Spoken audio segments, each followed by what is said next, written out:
Hi everyone, and welcome to episode 2 of Rebuilding Through and After Trauma, a podcast of healing, hope, and growth.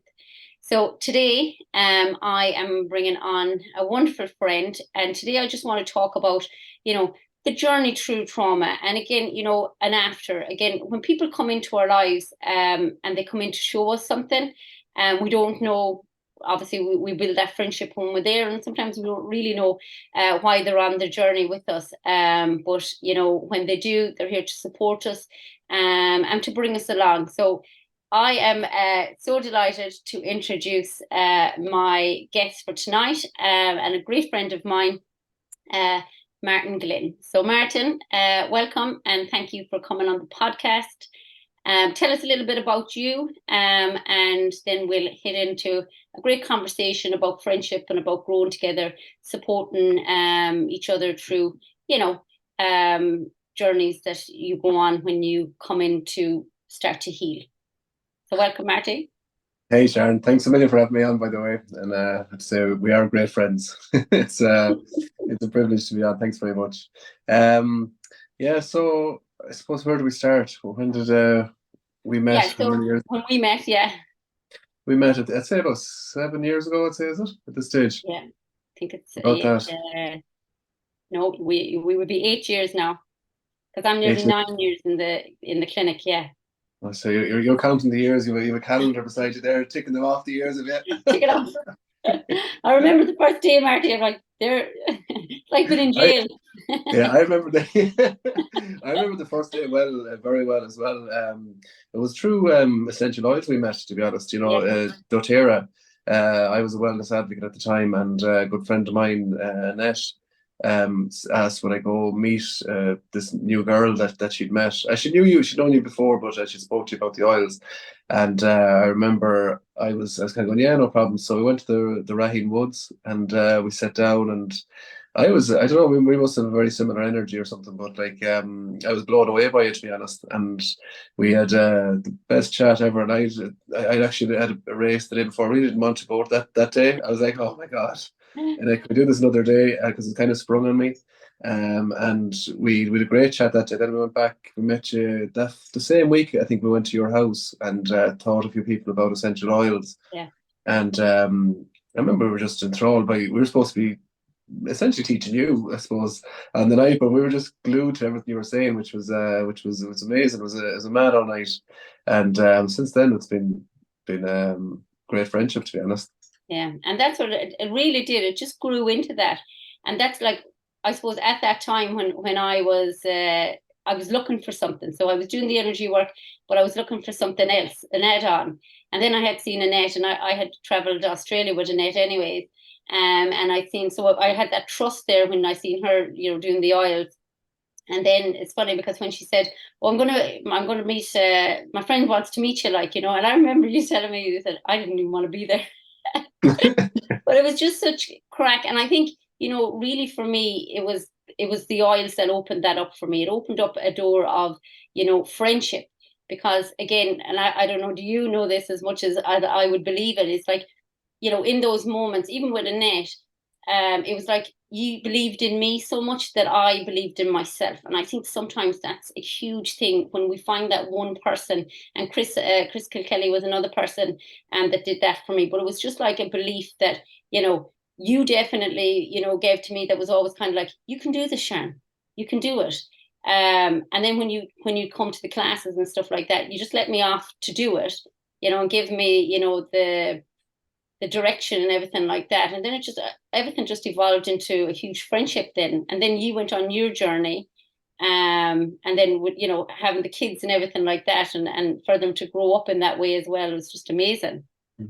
Yeah, well, to be honest, I genuinely seen it in you. You were, you came across. I didn't know you at all, to be honest, and you really came across as someone who was very, very capable, I suppose, and very competent, and you were just as good as I've ever seen do that business at the time. So, but yeah, it was a really cool time, to be honest. We were all really invested in it, and we And got to go wasn't it meet. the love for people, like the helping the people? Remember the classes, like, when we Yeah, used to do the classes, it was just that, that you just wanted to help people so much.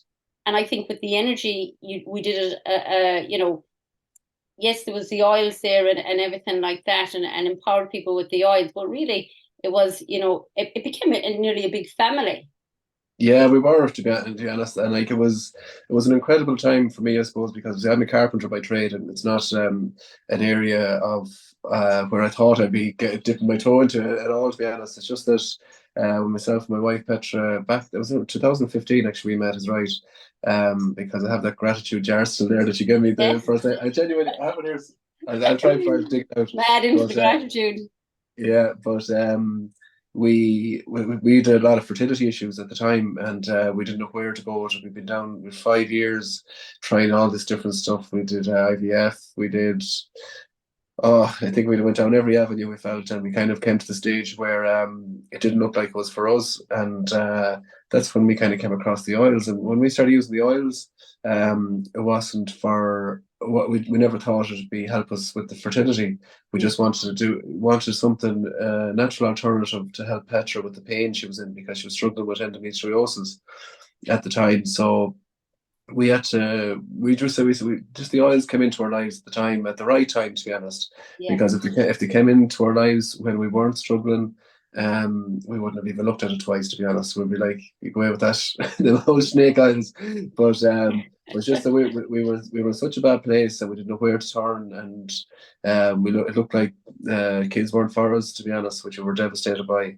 And we just said, look, we started looking at ourselves, you know what I mean? I reassured Petra, look, I didn't marry her for kids, you know what I mean? I said it would have been a massive bonus, and we were looking at the advantages of not having kids then, which we're kind of thinking of traveling the world and all this kind of stuff we're getting on. And as soon as we became comfortable with that, and using the oils as well, we became pregnant with Ruby. At the time, it was around that time, around 2015, when we met. Yeah, I think she was just born. I say she was just born after we met, or before we met. It was before, yeah. Yeah, she was only tiny. Yeah, so she was 9 the other day, which is incredible. Wow. We're 9 years, so. We're 9 years.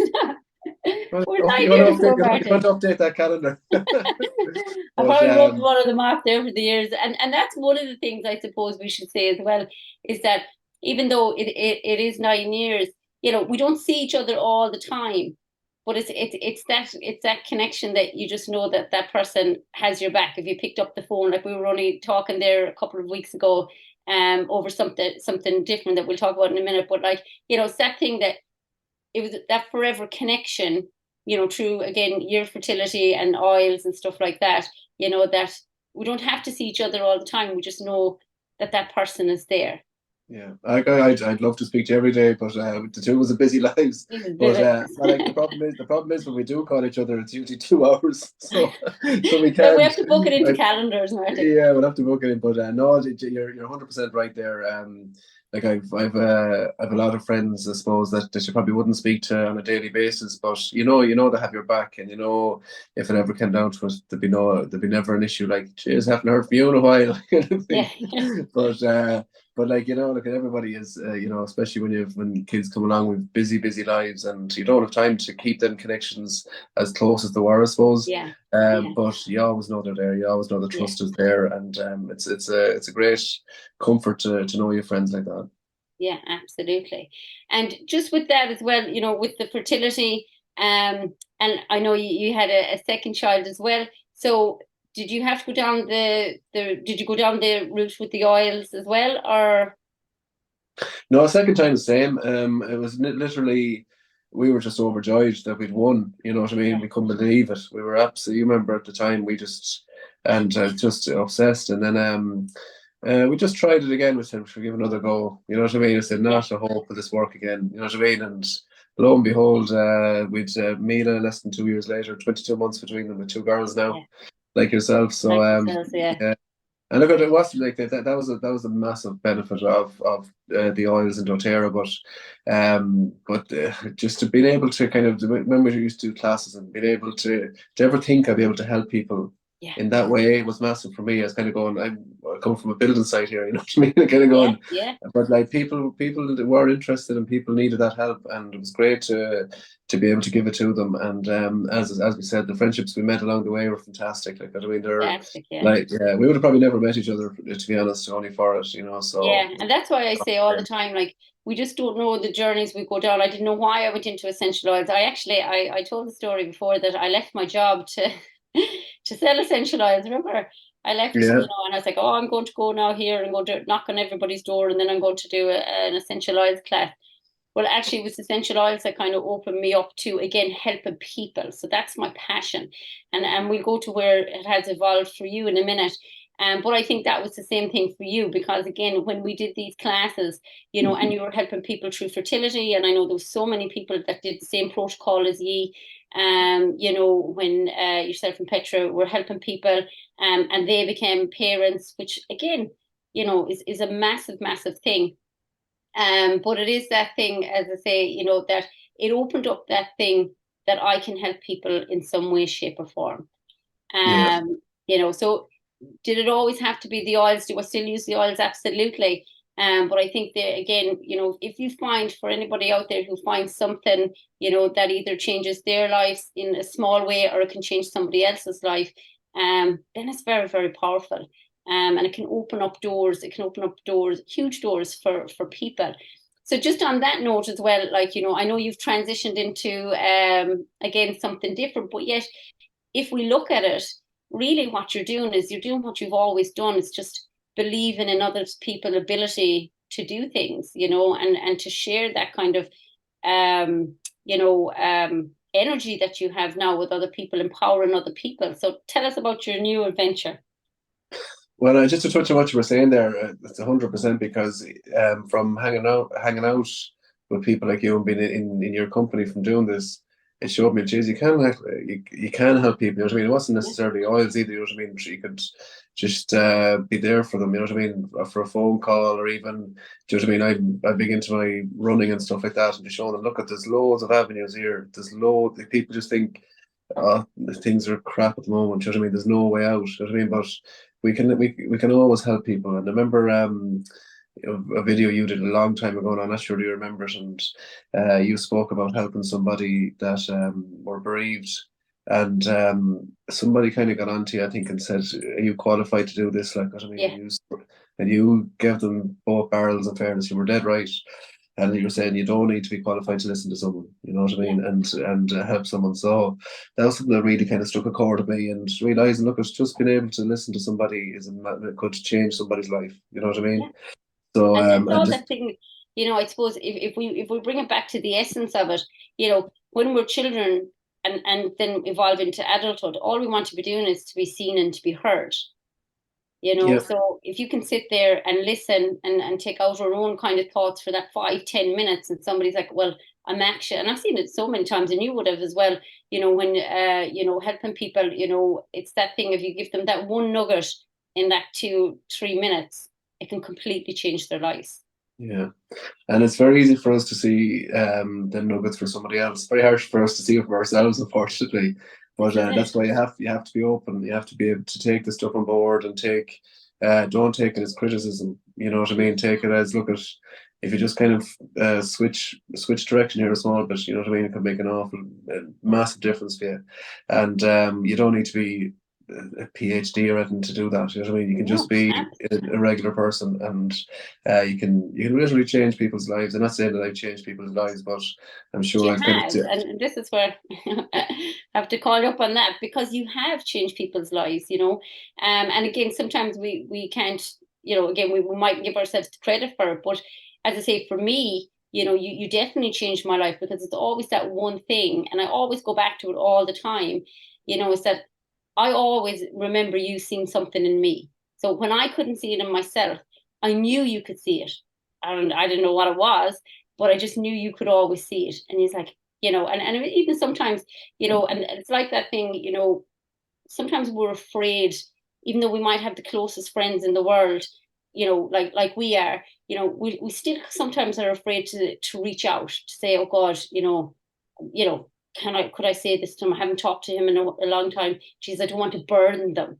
but that was always something that I never felt that I had with you. And I don't believe that anybody does. I think it's our own thinking that we might think, oh, I don't want to put my stuff on them. Whereas, if you find those connections, if you find those people in your life who, are there for you, who want to be there for you, always reach out. Yeah. Because it's so important. They're there for you all the time. And sometimes we think people are like, have a crystal ball. They should know how I'm thinking. No, they don't. No, and like we haven't told them either. You know Yeah. what I mean? It's we usually have it bottled up. But something I definitely seen in you at the time was how courageous you were to leave Craigana at the time, because this wasn't today or yesterday. This was back in 2014 or 15 when things weren't as stable. I suppose not as stable now, but like it was a very kind of weird time. We Oh were just yeah, and coming out of holistic a wasn't recession. really out there. Like when you said snake oil there, I remember there was a guy in work. I love him, just in case he's watching. Mike. I love him. Like, but he was Mike Madden. Mike Madden. He was so funny because oh jeez, I could smell that snake oil off you before I seen you. Yeah. He said, "Are you selling snake oil again?" But Yeah. again, it's that thing of, and that was for me. But I just had this, and anybody that has it, and I know it's very hard, and you had it as well because you left your Mm. day job. It's very very hard to make that transition. But if you really got that, like I just had something so deep inside that says, just go, everything will be okay. Yeah. Everything will be okay. And I actually remember watching it was only a YouTube thing at the time, and it was oh, that guy Steve Harvey, and he Yeah. says, what is it? Take the jump if the parachute doesn't open. No, maybe he says, take the jump if you have a parachute on your back. Take the jump, the parachute will open, and you Yeah. land somewhere.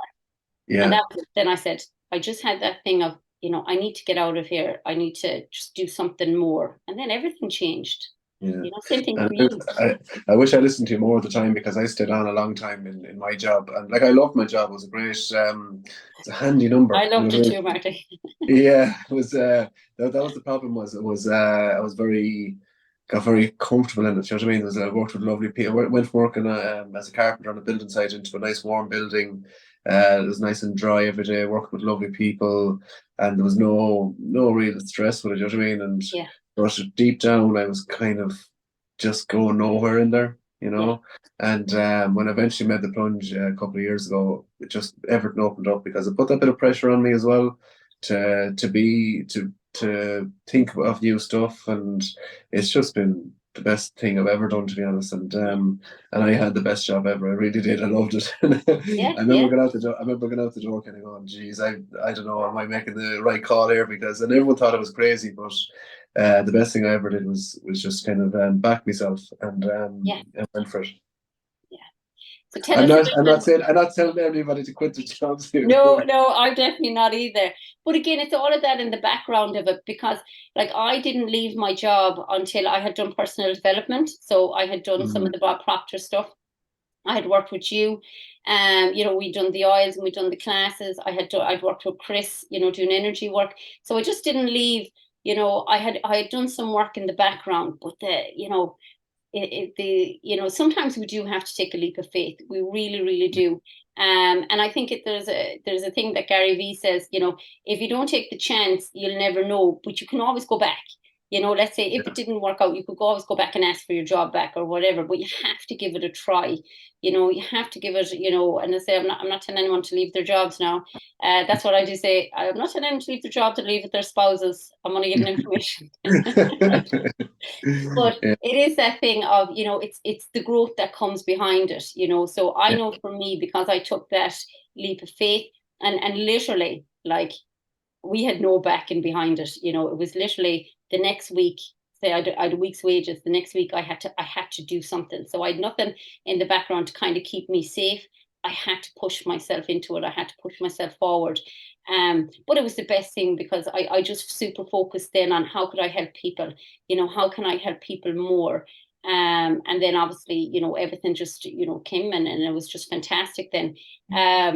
So for you, so you left your job, and tell us now what you're doing. And again, how it kind of came across, because didn't you start off, doing these workshops for men through COVID? Yeah, so we started during COVID. I just noticed, like, I found the lockdowns amazing. The third one was a bit effed up, but at that stage, it's kind of going, and but definitely the first two, I thought was amazing. I never had that kind of time with the kids. I never had that time with Petra, and I had loads of time to do stuff around the house, bits and Yeah, pieces, like DIY stuff. So, and then I could see all these lads struggling with it, and as with the lockdowns, I was kind of yeah, going, how's, you know what I mean? Then I kind of pared it back, and I was saying, what's going on here? This doesn't make sense. Like, but I mean, you've all this time to yourself with your loved ones, and you're struggling. I don't get it. Like, so I kind of pared it back to them just being idle. yeah, Because like I found I was never idle. It always was something to do. There's always a picture to be hung. There's always a door catching. There's always this and that to be done around the place. So I was tipping away the whole time, and so we developed a DIY course for men initially, and we started off there earlier on this year in January, and we just found that it was mostly women that were taking up the offer of it. You know what I mean? So there was plenty of men. You know what I mean? And but like. yeah. The women absolutely loved it, and they're probably going home slating their their partners. They're being with hatchets into Martin me. did They're it going, this "What are you way. talking about?" But no, there's not. It genuinely isn't that. They're loving learning these new little skills, and there's not much to it. People think But it that empowers them as well, though. Do you find that when you're massively. in those? Yeah, Massively. There's a good few single mothers in there now, and for them, I can see the difference. Like, you know what I mean? It's an emotional thing, to be honest, for them. You know what I mean? They're like kind of going, absolutely. yeah, You know, and it's to be able to and do that yourself rather than having to wait on someone, and we all know yeah, that DIY people are so busy. yeah, Our husbands are so busy that they can't hang up something. So, to be able to be empowered to actually just do that yourself, I yeah. just think it's what you're doing for them is you're empowering them. It's amazing. Yeah, and the thing is, look, it's not a gift or it's not a talent. People kind of think you're either good or you're bad at DIY. It's not at all. Like, we're only a small part of it. You know what I mean? Knowing what to use and knowing the products we have there, they're in every town. There's a shop there that has the stuff you need. If you know what to use, it's actually pretty simple stuff. And I wouldn't say they're underwhelmed a lot of the time. They're kind of going, was that easy the whole time? And I didn't know, Yeah. So, But you're nearly um, you're nearly conditioned to think it's a man's thing. That you wouldn't be yeah, able to hold one of those level things like, you get it wrong. yeah, That's yeah. me anyways. Yeah. No, but So, they're flying it, and they're well able. Like, we've probably 200 people taught at this stage, and wow. everybody's is getting it, you know, because we teach in a sequence as well. That's as important the sequence you teach it in as well. You know what I mean? So we kind of just show them what they're dealing with first. So it is. We have it's an 8 week course set out, so we kind Wow. of break them Probably into it building their small. confidence as it goes along. Yeah, exactly, and you get chatting and get to know them very well, and like they're all very good friends of mine now. We're all in different WhatsApp groups, and we're having a ball. Not They're in that pure WhatsApp messers. group. Yeah, but as I was saying, they're nearly all women. There's some messers. In fairness, they're always acting up, but no, it's great, and they're loving it, and they're absolutely well able. It's not as I said, it's not that difficult when you're showing how to do it. Yeah, but do you love it? Because when I do Yeah, see the pictures and stuff like that, and even when we were chatting the last day as well, it's just like it's like that passion, that I had seen in you, like way back when we were doing all of these things together in Austria. Do you remember Austria? Want to come for some hypnotherapy? I'll have to tell everybody Stop. the story, Martula. Go on, you can tell it. So we were in Austria, and oh my God, it was so funny. We went to Austria Actually, I'm going to we tell it go for because a week? No, I'm going to 5 tell it because you're going to make it out that I'm some kind of little wuss. No, no, I'll tell the truth. I'll tell the truth. Anyways, we went off for a convention, and myself and Annette were in another room. We could hear this screaming, like really like a woman screaming. So we went out, we were like, "What the hell?" So everybody was kind of out of their rooms, and we were like, "Oh my God!" And then I said, "That's coming from Marty's room," and his brother was in. Damien was in with you as well. Like, I should have It mentioned was, Damien it was to you, but actually anyway. it was actually Ned's husband, Dara. Oh, was it Dara? Oh, Yeah, yeah, yeah. No, what and what it what was just happened? so What funny. happened was I have a fear of birds, right? And myself and Dara were sitting out on the balcony, and a bird flew straight by us into the room, and Dara never seen him. And I was like, did you not see that? And he was like, see what? I said, a bird just flew into the room. And I thought maybe I was imagining it then. And next thing, I went into the room and we couldn't find it. And next thing, one of the shirts was hanging up. So Darren shook the shirt, and this bird kept flying out the two of us. We were actually fairly screaming, I have to admit. Oh my God, it was so funny. Then we were dinner, we're like, what is wrong with you? Bird's like, that's a bird. Oh, stop. I'm And the still bird, now to be traumatized. fair, the bird was only about that size. But I do get it now. Obviously, I get it now because I do hypnotherapy. And I get it now, the fear. Because I do see people so I haven't had the bird, anybody who's fear of birds, but the fear of flying and that you go into that heightened state and scream like a girl. Oh my And I God. got you for therapy for this anyway. Oh my God, yeah, Just yeah. laughing at me. And is it still as bad? No, it's not as bad actually. I've got. It was very bad, really debilitating. But I spoke with Declan Donoghue, and he's Oh kind yeah. of. I've done work with him, and yeah, it's not as bad now. But even a seagull was standing on my bonnet there the other day, and just wouldn't get up. I just need to attract them. You know what I mean? They sense my That's fear. because they sense the fear, Marty. They sense the Yeah, fear. Well, that was totally taken off track, but that's where you go with friendship, yeah, and I suppose look at that's one of the key things that for me why when we came on together that's what I wanted to talk about is just really that friendship that that banter, all of those things when you are going through, and I was like, I mean, I did all my healing journey, the postnatal depression, everything like that was all true with the essential oils, yeah, because when I had that, that's when I was looking for, I need something different. And that's when homeopathy came in, and then the oils came in, and all of this lifted. So, like, I was going through all of my healing while we were doing all of that thing, or all of these, journeys together. And you were going through years, and yeah, it's just amazing then when you can go on these journeys with people, and then, yeah.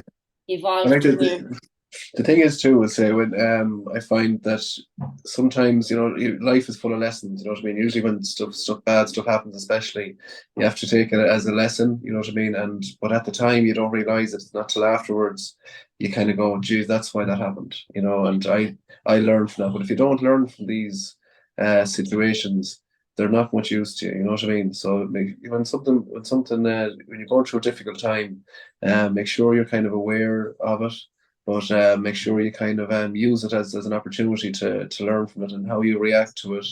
And so that's what I find. I find like you don't realize when it happens that it's actually a lesson. It's not yeah. till afterwards when you look back, you kind of go, you know what? That's why that happened, and that's why I'm able to adapt to it now and able to deal with it now, is because of that terrible thing happened years ago or whatever it was. Yeah, and it brings acceptance into it when we can acknowledge it like that. It brings kind of like an acceptance into it. Say, okay, well, that happened, and that's the reason why that happened. But I always go and look for the things that were brought in along with it. So Mm, people would say to me, Sharon, do you think that Colin had to pass away for you to go on this journey? 110% Colin's journey was Colin's journey, and I believe that 110%. But again, it's the journey that I went on to, meet amazing people like you and, everybody else who is on my journey now as well. They all came in for my healing. You all came in for my healing, and me for others as well. But it was that thing that happened that brought me on this journey. Because I yeah, was searching for something. I was searching for, that there's something there. There has to be something more. I can't, especially, when I went looking for, not to go back on antidepressants, when I was looking for homeopathy, I was looking, and then the oils came in. So I do believe there's things out there, and when we can accept, if something bad has happened in our lives, we can accept, okay, well, this has happened, and then try and look for, well, what came in along that journey, or what can I bring in now? If you're on it now, what can I bring in now?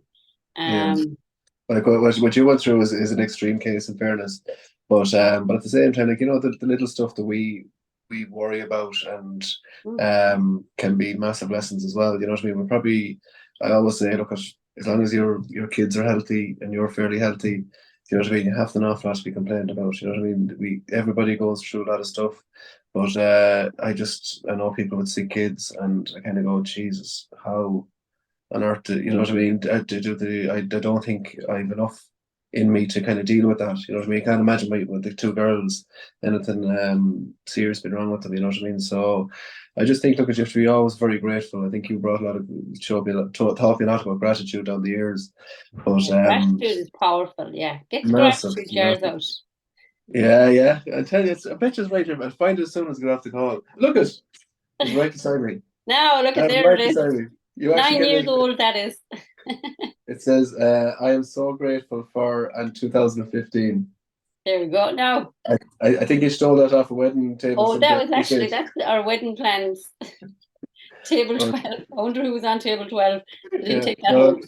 you actually gave me that the first night we met, but no, but look at, if you have a bit of gratitude there and realize, look at, you know, and if especially in the moment too, everything is perfect. You know what I mean? So if you go too far into the future, too far behind, worrying about stuff that's happened and worrying about stuff that's about to happen, you can really kind of fall into the anxiety and stress levels.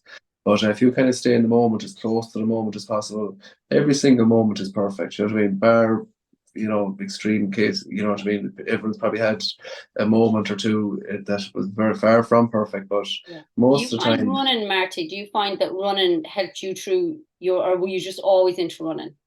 no, 100%. I started running when my dad died. That was a big moment in my life, and that was far from perfect. But at the same time, I just needed something. I didn't know how to deal with it. I was 14 years ago now, so I was a bit younger and wasn't as hadn't grown as much as I have now, I suppose. Yeah. But I found it very, very difficult and didn't know what to do. And um, yeah, that's how I kind of dealt with it. I started getting into running. Never did it before. Played hurling, all right, but never kind of got into kind of that headspace. I find it hard to meditate. It's kind of a meditation for me, where Yeah, yeah. I can kind of just clear the head. And yeah, look, that was a tough time, and that's why how I dealt with it, I suppose. And And you're still to today, you're like a fantastic. You go to all of these Germany. Where else did you go? New York. Did you do New York? not yet. No, I was in Tokyo during the year. Tokyo. Yeah. Yeah, Jeez. so yeah, we go. With this group was there. Like it's a lovely community, the running group community. You know what I mean? Everybody is very. I don't know how would you put it. You know what I mean? They're the problem solvers, I suppose, because when you're running long distance, you kind of every single thing you can imagine, you know, comes into your head, Yeah. and you have to kind of figure it out, and you kind of have to get through it. And you find the running community is fantastic. You know what I mean? Really good, positive people. Like, I mean, they could have ran 20 miles and they're like, geez, that was great. You kind of go, what are you talking about? How was that great? Well, that'll be me now. I don't know about Yeah, you. I'd be like, oh my gosh. yeah. No, but you won't know, but like, it's great to get it done, is what they're saying. It's not like, and you know, you never see someone jogging and smiling at the same time. This is it. But It's the yeah, discipline as well, isn't it? It's like to get out and yeah. get it done. Yeah, and Nobody look, nobody it's likes it. great, but like exercise and looking after yourself is very important for not for yourself, but even more so even for your kids to see Hmm. that. You know what I mean? I say, like, I look at my dad; he died a young man because he didn't look after his health, you know, as well as he should have. And you know, I never seen him run a meter in my life, but like my girls see us out doing bits, even go for walks, Yeah. whatever it may be, you know, and they see us do that all the time now, so it's going to rub off of them. I know a lot of the time they're just looking at the tablet that you might think they mightn't be Oh no. recognizing it, They're but they are. sponges. It's sinking in there, and it'll be good for them down the line. Absolutely, absolutely. And it is that thing, we become the ripple effect. You know, and Hmm. we're breaking cycles of our own patterns, what we seen, what we didn't see. You know, we're breaking those patterns and those cycles. And, you know, that is, they are sponges. They will, I can always hear the girls. I always remember when I started off in 2014. Um, I say, oh, I'm going in here now. Mommy's going in here now for 20 minutes. And when I come out, then I'm all yours, you know. And still to this day, if I go in, you know, there's, you know, they Yeah. know. And then they might say to me, they might say, oh, I need 20 minutes. You know, for 20 minutes. You're Yeah. like, okay, you know, but yeah, and it is, you know, self-care is key. And I think, you know, for you, you know, we can see how you've added that into your life. So we might just leave it on that note, but I want you to leave one nugget for, what would you say, again, even on self-care or anything for our listeners, or on friendship, I whichever. suppose, I just want to say about something that Tony Robbins said before. Was say you're talking about breaking the cycles of how we've been brought up with, I suppose. But it's important to recognize you don't have to you have to thank, say, your parents, for example. You know what I mean, for the bad and the good. You know what I mean, because Absolutely. yeah, so it's You're just important. running from their program. Yeah, look, my dad wasn't into this, but I see he died at 61. So look, I learned from that. I said, look, I need to stay fit. I'm not, just because I'm finished hurling now doesn't mean I sit in my arse and don't do anything. You know what I mean? So I realised if I don't look after myself, look, it's not going to benefit me. It's going to benefit my kids, and they have a very healthy outlook on exercise now, and it's important to break them habits, learn from what you grow up with, and to just build on it and look at, as I always say, no matter what you're doing, like, don't be afraid to have a go. No matter what, you know what I mean. It's not the end of the world. Do you know what I mean? If it doesn't work out, you know what I mean. If you don't use the word fail, or it doesn't work out for you, you learn from it. You know what I mean? You'll never regret having a crack at something and putting yourself out there small, because you'll grow from it, and it'll be a valuable learning curve. Absolutely. And I just like to add on that, just again, for people who are listening, stay connected to those who lift you up. And it's very important. Your environment is very, very important. And the people who build you up, you might see that person who might see something in you. You might think, Jesus, I don't know what they see in me, but it'll give you that confidence. Or again, I might just connect to that person. And if that's what you feel, then, reach out to those people, who build you up, because again, it's like our friendship, it's there forever, and you can just pick up the phone no matter what. You mightn't see each other every day or every couple of weeks, but it's still to have that person there, and build that community as best you can. And like that, there's what Marty's doing, his workshops, and I'll actually share them on my page as well. So there's all his workshops. He's actually going to be running one in Athenry now. When's that one starting? I think it's the 9th of October. It's on a Monday evening. In a Monday evening in Athenry. And again, it's that, and I know there's a women's shed and there's a men's shed. So just get into those communities, that are there, that if it is a thing that, you want those connections, to join in, because again, community is huge. I actually did the course with the Athenry Women's Shed, and a great bunch of women. We just savage a few weeks. Seen all the pictures. I was a bit jealous. I was like, how come I'm not there? Yeah, I couldn't recommend that group more. They're brilliant. The whole lot of them. So they're a great bunch of women, and all supporting each other. And sometimes we just need that. We just need that one person. I know we've built a huge, family around it. But again, definitely. Delighted that you could join me. Somebody again that is still a huge part of my life. And on that journey of healing.